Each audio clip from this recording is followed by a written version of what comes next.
right now. I'm feeling good, you know. That's what it is, man. That's what it is. Not as well every single Thursday is how we do it. We gotta get Shocks up in here next. That's the next dude we gotta get up in here.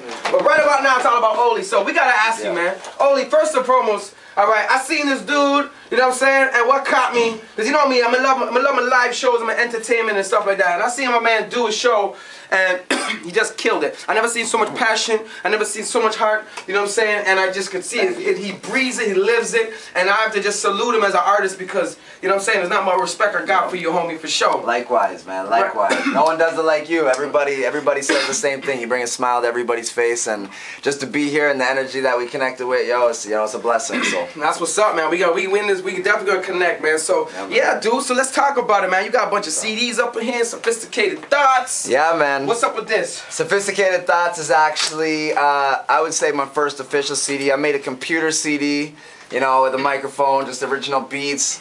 That was 2003. 2004, I made a Oli Shit. That was literally, I had two. Is it called Oli Shit? Yeah, I called it Oli Shit 2005. Yo, the name's Oli.com. You guys ever want to find that? And most people know me, that's where it is. But www.thenames, N-A-M-E-S, Oli.com. You can get all 3 CDs that I've done in the last 3 years, 4 years. So even back then, you know, I did Oli Shit, came out with Sophisticated Thoughts. Sophisticated Thoughts more or less got me way more on the map. And now I'm just coming out with, we did a compilation disc, almost like a Wu-Tang album that we did called The Big Bang. And truthfully, Shocks has got his video done now. I got my track in video fact, which I'll say today. I'm going to tell you next week. I'm going to get that for sure. I don't care. Amen to that one. That's something better go, man. So, you know, and you know, it literally was The Big Bang. Shout out to Casey Cox for pointing that out to me, my manager. Big up, yo, big things coming. So that's what it is, yo.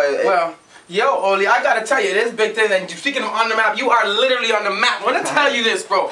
I was getting same trouble as usual, getting pulled over by the police, you know what I'm saying? They take my car, the same night I was supposed to go for Shocks' birthday party, actually, downtown, right? Wow. Boom, I get drawn on, you know, I had no license, So anyway, long story short, they take my car, and then they're gonna get it towed, right? So the tow truck guy shows up, some tow truck company comes up, and he's like, yeah, what's up? I'm like, yo, man, they want me to tow the car to the place. Please cannot tow it there. I need to just tow it around the corner when they leave. I'll give you, like, whatever. He's like, all right. He's like, you know, we could do that, man. What do you do? I was like, I'm a musician, yada, yada. He's like, you know, yeah, really? You know this guy named Oli? I said, what? And I'm like, yeah, Oli's everywhere. He like City TV, man. You everywhere, bro. For sure. So, yeah, man, let's just say, straight up, I want to know, how did you get introduced to hip-hop? When did you get introduced to hip-hop, bro? When I got introduced to hip-hop, you know, I was always a lover. I always had older siblings. I had my older sister, and she had lots of friends. I was introduced to hip-hop through her, truthfully. Big up your sister? Big up my sister to that because, you know, I got that from her, you know, listening to her friends and seeing what they did. They were all into it. Whether she was listening as much or not, you know, I got the ear. When I was 13 years old, I was down at a path by my neighborhood, and my 2 closest friends at the time, Greg and Gord, they were freestyling, and I was like, I can't do it. They're like, try it. Yo, all we did was bun and just chill out. We had nothing to do. And in Bowmanville, there was nothing to do then, especially 10 years ago. So, you know, they pushed me to it, and, you know, eventually I surpassed them, and I'm here today with Naja in his world, yo, so. Bomb, man, for sure, man. Well, I mean, and I guess that's where you just kind of hone your skills, because that's where it all starts, is of ciphers. Practice. Because, I mean, I just wanted to know, like, gosh, with your performance and stuff like that, was it always like that, or? Yeah, you know what, truthfully, I think that's what kept me in G-Vine's studio when I was a young cat. When I was 17, I walked in there, and I think it's because of my How did you meet him? How did you meet G-Vine? Yo, I dropped out of school in grade 11. A high school dropout. Like no. I went back and got it, yo. When I got my girl pregnant, I went back and I got it in 1 year. But yo, grade 11. I had a rebel. Planta seed and take care of it, man. I had to, yo. I had to get it. Yo, for the record, it hasn't made a difference to date. Either way. Anyways. Shows your discipline. Anyways, I got it. Your commitment. You know what? I worked at the Toronto Sun press room when I was 17 years old, one of the youngest guy. There's one guy listening right now. Shout out to Jay LaQuintana. He was 1 year younger than me, and he started. But I started working there, and I had a studio go in limbo, and they were charging me pretty expensive prices. Whatever, you're going to get that in the industry. Whatever happens, yo. No hating, whatever. Seen the guys around again, never hated.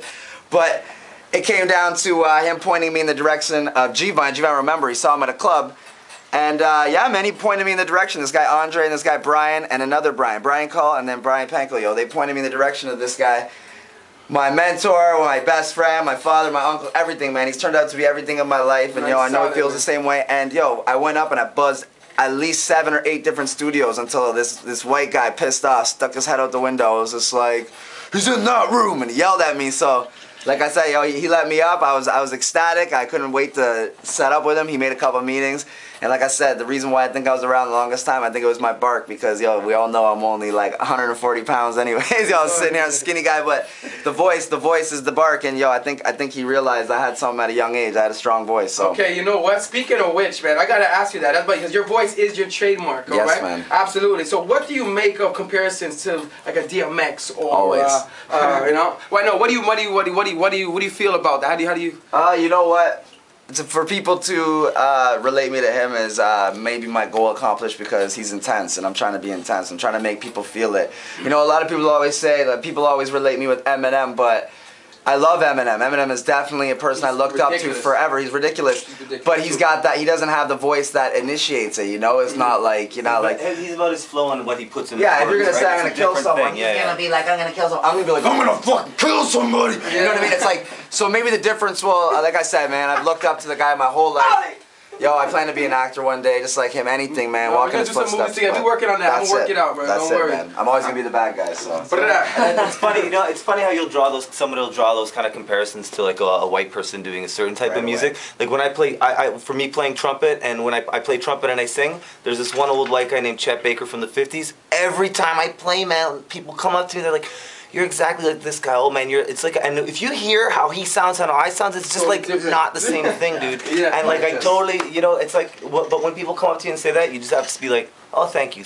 You know, you just take it and like let them see you how they're gonna see you, because they're the one who's your fan. No, it is a blessing all the same, man. It's like another translation. They're acknowledging that you're good. And I want to speak about, your material. Speaking of that now, all right. Now you have a lot of material. Like, I noticed you have a lot of material. That's one thing I wish I had a lot of material. You know, I want to ask you, from artist to artist, and just for the air, what's your writing process like? Does it come in glitches? Like me, I'm like a frequency, I get and then I'm done, and then come back again, or do you just sit there and just throw up everything? You know what it is? It's like the same way when a beat's given to you, when you hit it right away and you freestyle and you find that chorus right away. You know, when it's like you don't know the words, but like you know what I mean, and you fill in the blanks later. Sometimes I can go home. Sometimes I can go home and I can fill it in like one day, and sometimes it takes me like 4 months to write a song. Normally it's within 3 weeks, especially if I'm feeling it big time. Sometimes I don't feel like the best about it, and I'll spit it to G, and G will be like, "That's fucking bomb," and then all of a sudden I'm like, "Yeah, it is bomb," and then I go back 3 months later. So it all depends.